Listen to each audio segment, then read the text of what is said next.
যুদ্ধে কোরআন বিজয়ী না হবে, যত নিয়ম নীতি এই দেশে আছে সবার উপরে কোরআন বিজয়ী থাকা লাগবে। আর এই উদ্দেশ্যে যত নবী আর রাসূল আপনি দেখেন প্রত্যেকে তার যুগে দিন কায়েম করা এই দায়িত্ব নিয়েছিলেন। বিশ্ব নবীকে আল্লাহ কোরআনে কারিমে বারবার আদেশ দিয়েছেন, ওয়াল্লাযী আরসালা রাসূলাহু বিল হুদা ওয়া দীনিল হক লিইয়ুযহিরাহু আলা দীনি কুল্লি। এটা লিইয়ুযহিরাহু দিলেন কেন? যত নিয়ম নীতি দুনিয়ায় আছে সবার উপরে এটাকে নিয়ে আসা লাগবে। আজ বাংলাদেশ সহ বিশ্বে ৪,৫০০ ধর্মের মানুষ আমরা আছি। ৪,৫০০ ধর্মের ভেতরে একমাত্র কেবলমাত্র শুধুমাত্র বিজয়ী হওয়ার মতো ধর্ম, দিন, জীবন ব্যবস্থা ইসলাম বা কোরআন। কোরআনে কারীম ছাড়া, ইসলাম ছাড়া পৃথিবীতে বিজয়ী হওয়ার কোন ধর্ম, দিন নেই। যা আছে ওগুলোর পেছনে সব মানুষের হাত আছে, আর কোরআনের পেছনে হাত আছে সরাসরি আল্লাহ। ইন্না নাহনু নাযালনা যিকরা ওয়া ইন্না লাহু লাহাফিজুন। অবশ্যই এটা আমি আল্লাহ নিজে নাযিল করেছি, আর এইটাকে আমি নিজে হেফাজত করব, দায়িত্ব নিয়ে নিয়েছি। এখানে বাংলাদেশ সহ বিশ্বে আজ যারা আল্লাহর এই কোরআনের পেছনে বিভিন্ন খায়কায় লেগে আছেন, কোরআন প্রেমিক মানুষগুলোর পেছনে লেগে আছেন, সফল হতে পারবেন না। আপনি যত চেষ্টা করেন শেষ বেলায় যে বিক্রি করবেন। যারা পালিয়ে গেছেন তাদেরকে আহ্বান জানাচ্ছি, ষড়যন্ত্র বন্ধ করেন। আপনারা তো চলেই গেছেন, আবার কি করেন? যেখানে আছেন ওখানেই মরে যান না কেন? আমি বেগমগঞ্জ, এটা ওখানে বেগম পাড়া, বেগমগঞ্জ না, এটা বেগম পাড়া। সাহেব পাড়ায় গিয়েছিলাম মালয়েশিয়া, ঘরগুলো সব তালা লাগানো, ও শয়তানরা ঘরে যে থাকে না, হোটেলে থাকে। যে হোটেলে উঠে দেখে 2-3টা শয়তান বসে আছে। কি হুজুর, আমরা আগেই পাঠিয়েছি।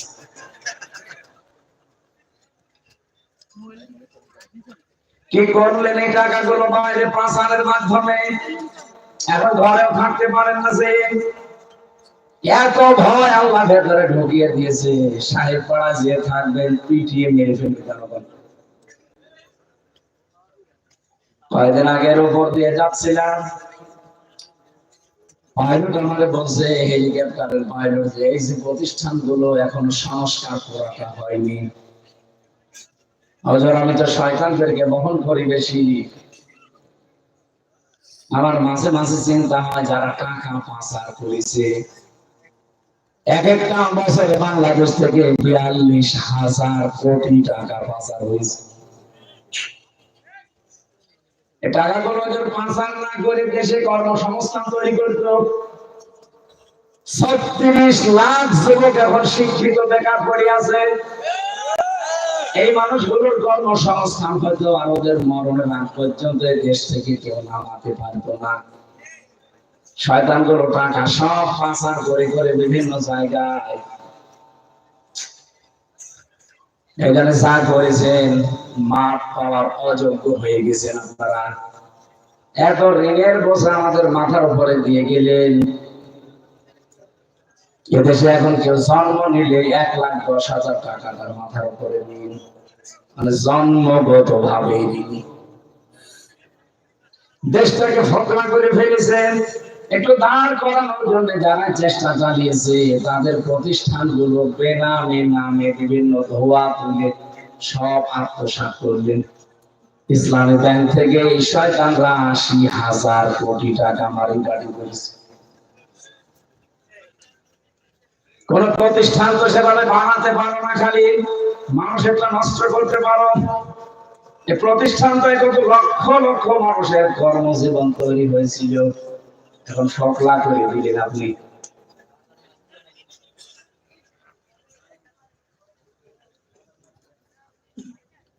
যাওয়ার সময় যে আমার দেশ পত্রিকা একটা রিপোর্ট বের করেছে, তো ভিডিও আকারে, যারা পালিয়েছে দৈবন যাওয়ার সময় 14টা সুটকেস বিমানের যে পাইলট আছে বলছে সুটকেস গুলো উঠেছে, বলে হ্যাঁ চলো, কারো সাথে কথা বলেনি।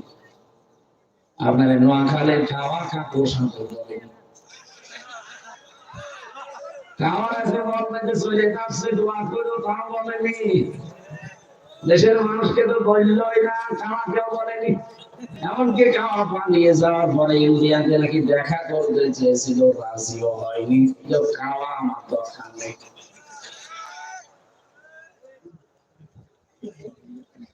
যারা ইচ্ছা করেছে, মাঝে মাঝে আমার চিন্তা হয় যে জীবনে নিয়েছে কি করলো তারা। আমার হায়াতুদ দুনিয়া ইল্লা মাতাউল গুরুর।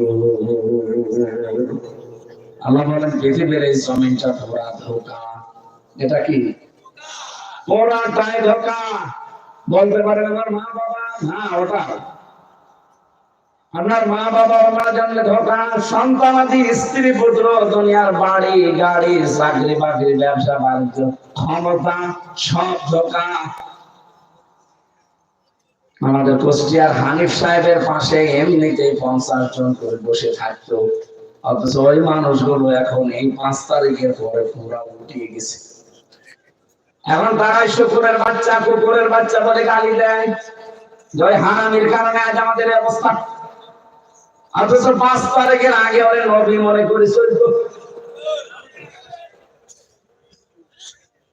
আমি নিজে একটা বলছি, বাস্তবতা যে এই যে মাথা হল গরু, এটা যে ধোঁকা, এটা আমি নিজে বুঝে ফেলেছি।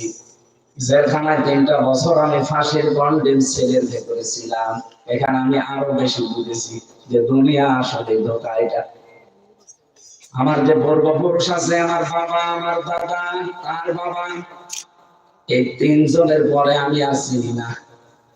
3 পুরুষের পরে আমার মতো মানুষ আমি আর জানিও না যে তাদের নাম কি। আমার বাবা রিয়াজউদ্দিন, তার বাবা জাহান আলী, তার বাবা নওয়াজ আলী, এরপরে কি সত্যি বলছে যে কোরআন শরীফ আমি জানি না। অথচ খুব বেশি আরো 60 থেকে 61 বছর আগে এই নওয়াজ আলীর বাবা মরে গেছে। এই নওয়াজ আলীর বাবা এখন যদি এসে কুষ্টিয়ায় বলে যে 2 তলা বাড়ি আমার, এই ভিটা আমার, ওর দাঁত খুলে ফেলবে। বারণালি করার জায়গা পাবে না। কিসের নওয়াজ আলীর বাপ আপনি? আমি তো নওয়াজ আলীকে চিনি না। কথা বলে দেখেন। এইটার জন্য যদি আপনি বাবা শাহজালাল সব হালাল করে দুনিয়ায় চলতে চান, সব বন্ধ হোক, দেখেন আপনার সবচেয়ে আপন যারা বলতেন ওরাই পালাবে। আপনার স্ত্রী আপনাকে ভালোবাসে আমি জানি, আজকে মরার ভান ধরে পড়ে থাকেন। লোকজন যদি বলে আপনার স্বামী তো মারা গেছে, যে খাটে থাকেন খাটের নিচে তাকে কবর দেওয়া হবে, জীবনও কোনো মরা যাবে। অথচ এই খাটটা তৈরি করতে আপনি বাম হাতের ইনকাম পর্যন্ত করেছিলেন। এই কথা বলে থাকেন। আমি আশা করছি দুনিয়ার জীবনের টাচ দিলে আপনি বুঝে ফেলেছেন। সুতরাং এই ধোঁকা, এই প্রতারণামূলক জীবনের সন্ধানে নেমে আমরা যেন আসল জীবন হারিয়ে না ফেলি। আলাল আখিরাতু খায়রুন ওয়া আবকা। আখিরাতের জীবন শুধুমাত্র উত্তম না, এটা কিন্তু স্থায়ীও।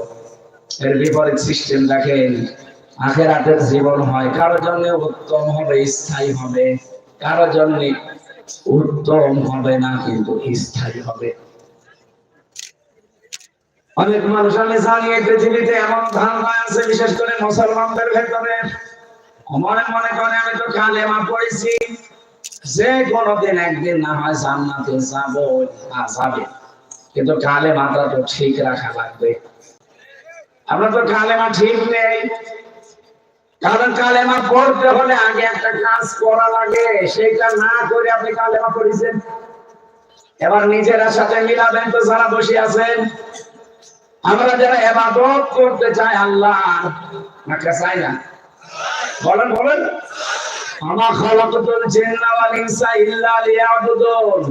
মানুষ আর জিন আল্লাহ বানিয়েছে ইবাদতের জন্য। আমরা যারা ইবাদত করতে চাই আল্লাহ, আল্লাহ আমাদেরকে আদেশ দিয়েছেন ইবাদত শুরু করবা না, আগে একটা কাজ করে নাও। সে কাজটা কি? ইবাদত করতে চাইলে আপনার কবুল হয়ে যাবে কখনো না। ইবাদত করার আগে আপনাকে আগে ঈমান আনা লাগবে। কথা বলেন না কেন? এলাকায় হিন্দু নেই, এই লোকটা যদি নামাজে মসজিদে আসে আপনার মতো এই যেভাবে নামাজ আদায় করে ওর সওয়াব হবে? হবে না। এই কারণে, কারণ ঈমান নেই। কি নেই? বলেন বলেন। ঈমান আনতে হলে আরেকটা কাজ করা লাগে। কি খালি মিষ্টি খাওয়া লাগে? কি? ঈমান যদি কেউ সত্যি আমরা আনতে চাই, প্রথমে আমাদের দায়িত্ব আল্লাহ দিয়েছেন যে তওবা ছেড়ে দে। ফামান ইয়াকফুর বিত্তাগুতি ওয়া ইউমিন বিল্লাহ। কোন মানুষ যদি ঈমান আনতে চায় তার প্রথম কাজ হলো তওবা ছেড়ে দেওয়া। তওবা না ছেড়ে কোন মানুষ ঈমান আনলেও ঈমান টেকে না।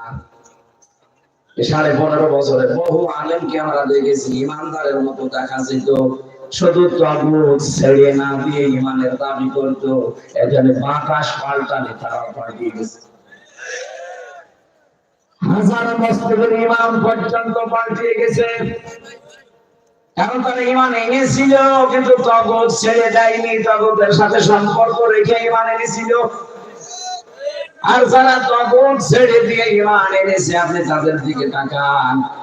ডক্টর শফিকুল ইসলাম মাসুদ 57 দিন রিমান্ডে ছিল, এরপরও তাকে টলাতে পারেনি। আপনি কয়দিন ছিলেন বলেন তো রিমান্ডে? রিমান্ড বসবেন আর মাত্র 10 দিন থেকে অসুস্থ হয়ে গেছে, এখন আমি স্বাভাবিক না। ওরা বিভিন্ন যন্ত্র নিয়ে এসে বলছে এটা দিয়ে আমরা নখ তুলে ফেলি।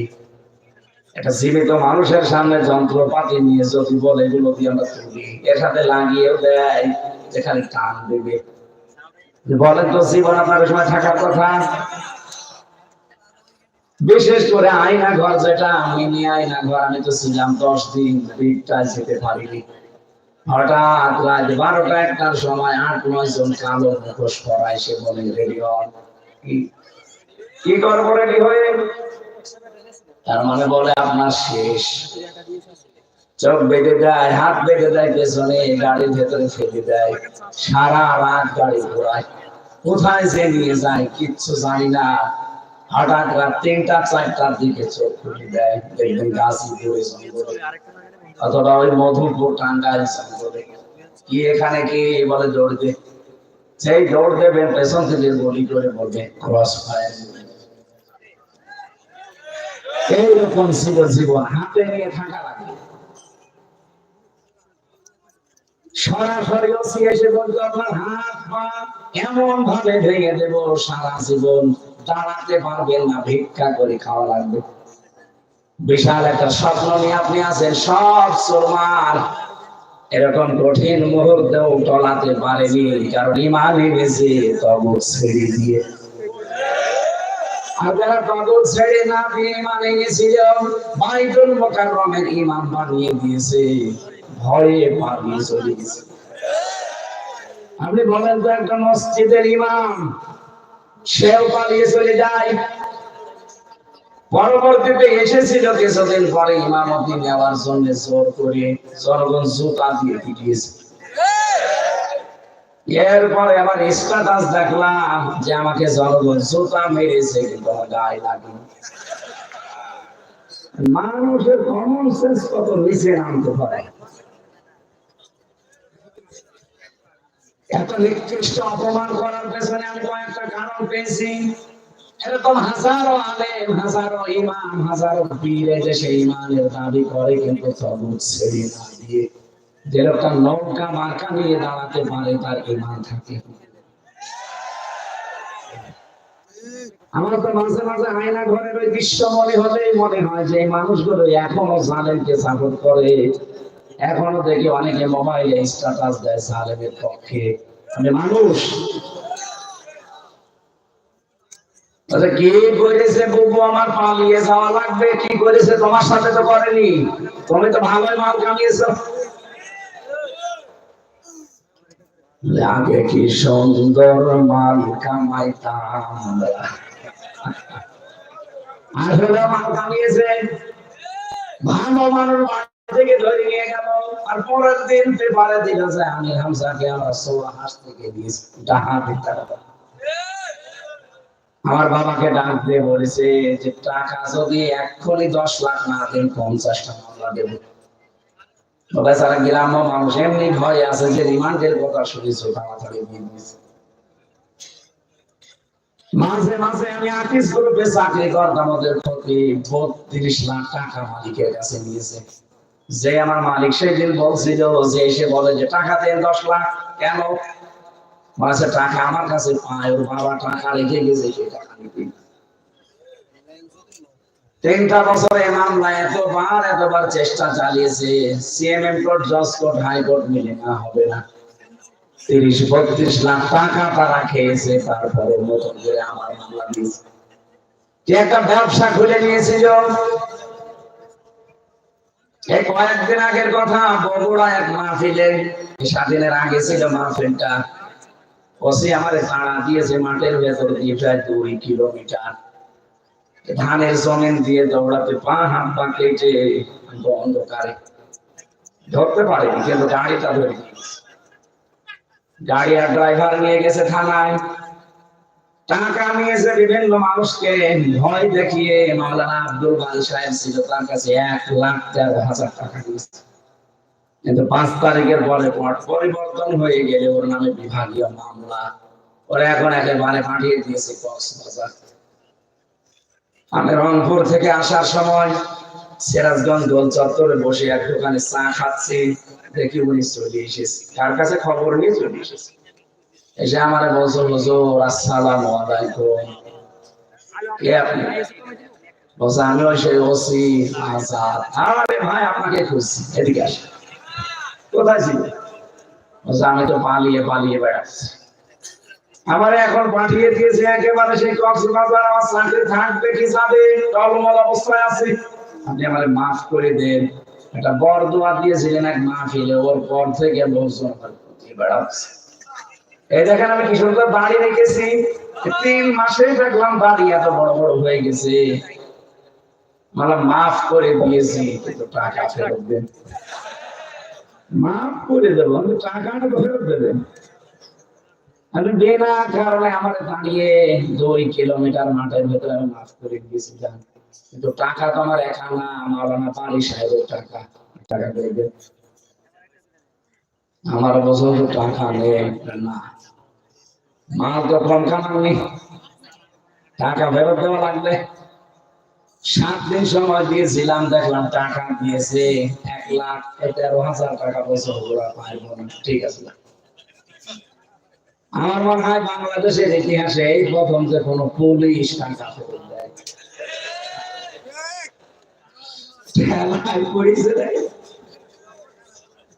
কি সিস্টেম ছিল মাল কামানোর। ভালো মানুষ হয়ে আছে, মুরব্বী মানুষ ঘরে চোখ খুলে যাচ্ছে থানার হাজতে, কি গো তুই গাছ কেটেছিস কখন? স্বপ্নে। আমাকে বেশি বলে ফেললাম, এইটাই চলছিল দেশে, সারা দেশে এটা চলছে। সব থেকে বেশি এগুলো হয়েছে সাতক্ষীরা, চাঁপাইনবাবগঞ্জ, পাবনা। এই 3টা জেলা করা জাহান্নাম বানিয়ে ফেলছিল একেবারে। বুলডোজার দিয়ে ঘর বাড়ি সব ভেঙে দিয়েছে, একেবারে সরাসরি বাড়ি চাই। এই জায়গায় গুলি লাগিয়ে গুলি করছে।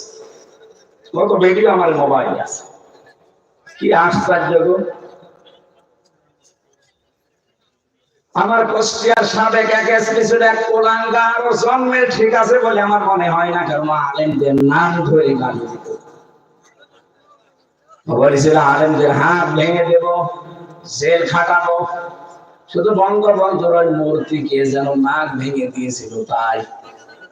অমর হচ্ছ নবীর চাইতেও বঙ্গবন্ধু আসল বাবা। এখন তো এটা মার্ডার মামলার আসামি ধরা পড়েছে 3 দিন আগে। আমার মনে হবে এক্ষুনি 4-5টা টিম দেওয়া দরকার। শয়তান সব বলে ফেলবে, কেন কেন কি করেছে, আর এই সচিবালয়ে আগুন লাগার পেছনে কারা দাঁড়িয়ে সব বলতে পারবে। আলেমদের বিরুদ্ধে যারাই অবস্থান নিল আমি একটাকেও ভালোভাবে যেতে দেখছি না। কালামানিকের কি অবস্থা, কলার পাতায় শুয়েছিল, এমনকি ওর বিসিও গেছে। আপনি যে জিজ্ঞাসা করেন, আমি যেখানে ছিলাম তার পাশের রুমেও আছে এখন। কারারক্ষীর সাথে মাঝে মাঝে মাত্র দেখা হয়, বজর বজর রাতের বেলা কাকায় বিসি নেই, তোর বল থাকবে।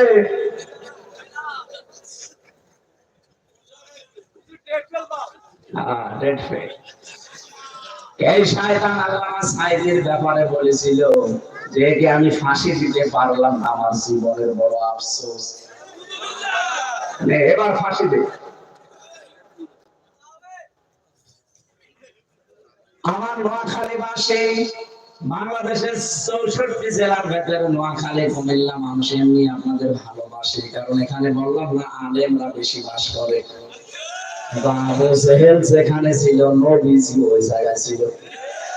এখানে আলেম থাকলে কি হবে? মাওলানা ইসমাইল, মাওলানা মইনু, মাওলানা রফিকুল্লাহ আফসারী, পাশাপাশি শয়তান বড় বড়। এখানে আলেম যেমন বড় বড়, শয়তান বড় বড়। কি কথা বলতো, কথাবার্তার শব্দে আমার মনে হয় মানুষের সব কিছু বরফ হয়ে যেত। মরণের ঘর থেকে আল্লাহ ঘুরিয়ে নিয়ে আসলে শুকরিয়া আদায় কর না। আবার পেছনে লিখেছে ইসলামের, আবার পেছনে লিখেছে মানবতার। মরণের তো আজরাইল দেখে আসলি না সিঙ্গাপুর থেকে?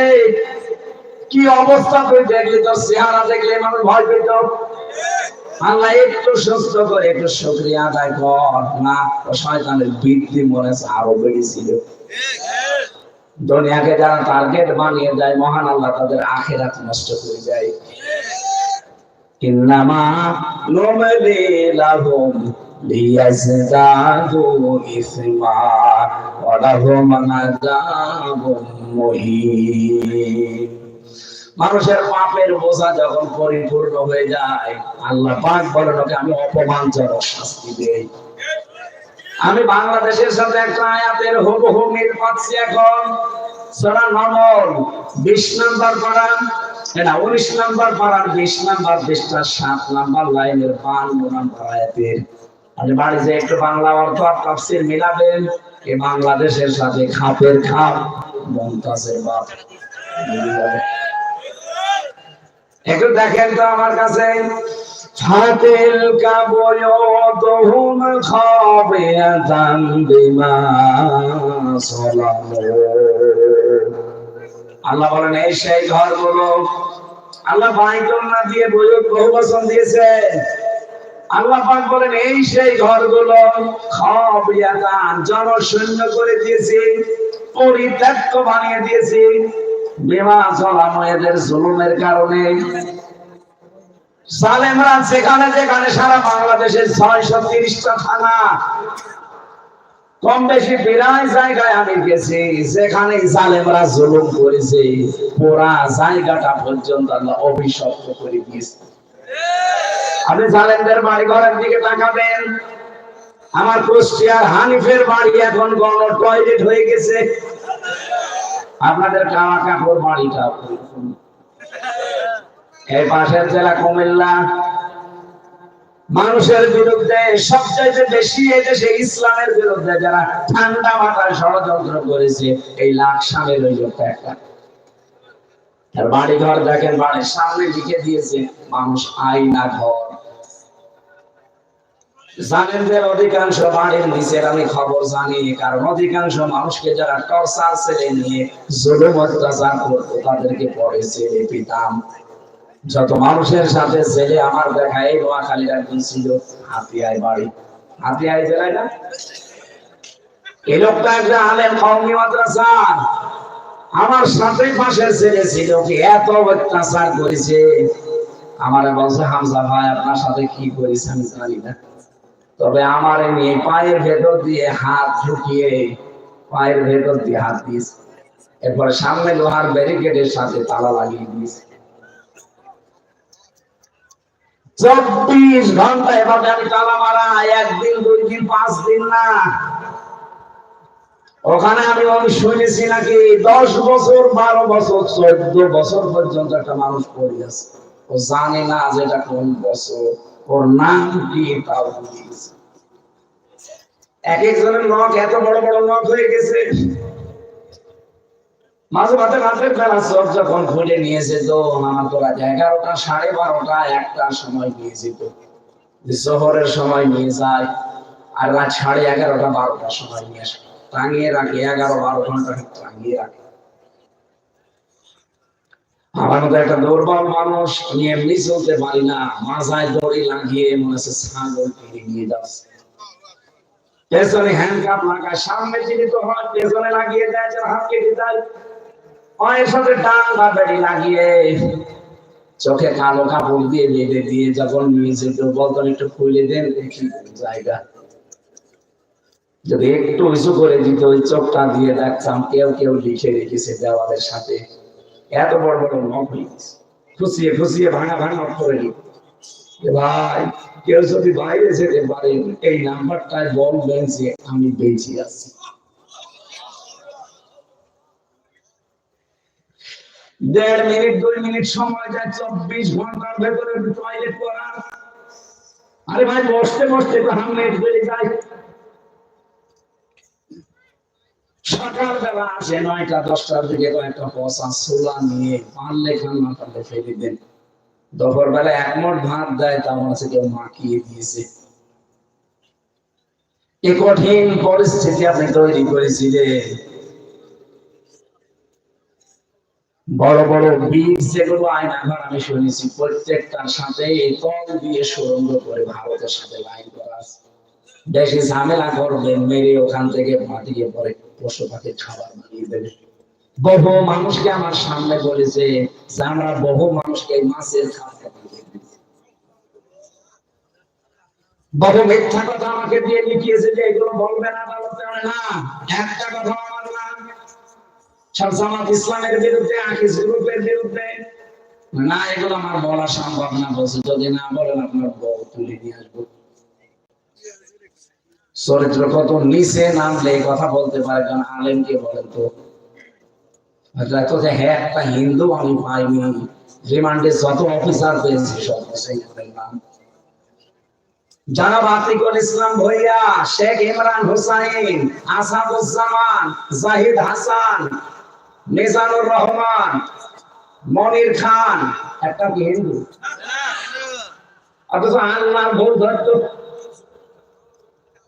রিমান্ডে আমার মামলার প্রশ্ন আমাকে করেন না।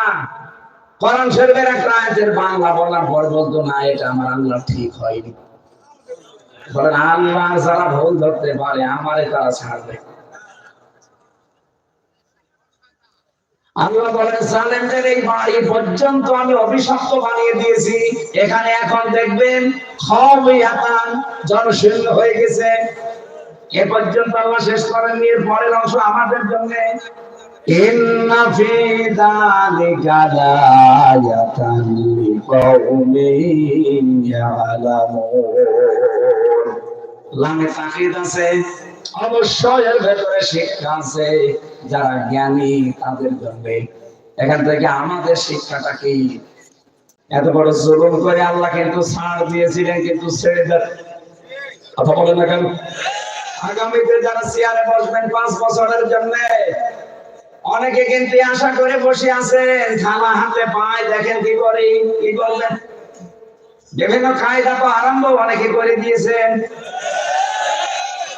সাবধান, যদি একবার ধালা পেয়ে আবার ওই জালেমদের মতো শুরু করে 5 বছর পরে আপনার বাড়িও গৃহহীন হয়ে যাবে। ওইটা জনগণের টয়লেট হবে। এজন্য সতর্ক করছে, বিশেষ করে আমাদের প্রতিবেশী নামে কলঙ্ক। তামাম দুনিয়ার নিকৃষ্ট জাতি হিসাবে এখন পরিচিত ওই উগ্রপন্থী হিন্দুরা। আপনি ইন্টারনেট গুলো দেখেন, মাইক্রোসফট এবং ভয়েস অফ আমেরিকার যতগুলো তথ্য আমি নিজে নিজে দেখেছি, প্রত্যেক জায়গায় একটা তো মুসলমান, প্রত্যেকে অমুসলিম। তামাম দুনিয়া দিয়ে তারা 257টা রাষ্ট্র নিয়ে জরিপ করে, তামাম দুনিয়ায় জরিপ হচ্ছে এখন এইটা পৃথিবীর সবচাইতে বড় মিথ্যুক জাতি এই হিন্দুরা। সব হিন্দু না, উগ্রপন্থী যারা মোদির ভক্ত তারা। 2 নম্বরে বাংলাদেশ সম্পর্কে মাইক্রো